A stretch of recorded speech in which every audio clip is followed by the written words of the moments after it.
Salutations, future Twig. Past Twig here once again, and back with another miniature machination for everyone. Today we're continuing with the robot Warband with the second of the 10 miniatures, which is Fiz2le. And let's get right into it so I can show off the boy. Obviously, if you haven't seen the previous video, this series of miniatures was inspired by both Kill Team, games like Stargrave, where I just want to have a set of 10 miniatures that were all kind of thematically related to each other as my little Kill Team for being able to play these various types of games. Getting right into it, of course, we're looking at robot themed, and let's get the video playing. So here we go, this is Fiz2le. And Fiz2le here is a kind of floating guy. I have him sitting on his little base here. He's charging up currently. I used one of those applesauce / fruit pouch container lids as basically the hovering jet that he uses to power himself around. And then I added little beads on the side that I actually painted up with little lightning bolts to give him that kind of like power. There's lots of lightning going around inside of him as he kind of hovers around.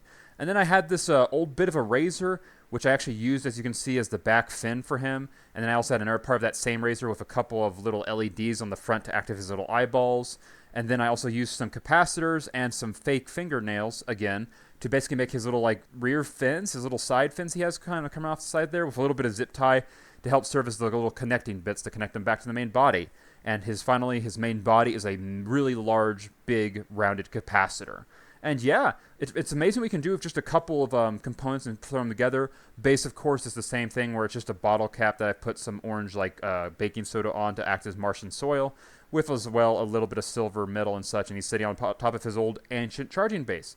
And yeah, I love him. I feel like he has a bubbly personality, this one, more often. He's a little bit more childish and happy than some of the other robots. And yeah, overall, very happy with how this miniature turned out. It's fantastic, and I gotta say, of all the components I used, maybe using that old razor bit was fantastic. It adds so much detail to that back fin. It's just wonderful. So yeah, very happy with how this came out, and thank you once again for watching this miniature machination. Have a wonderful day, and take care.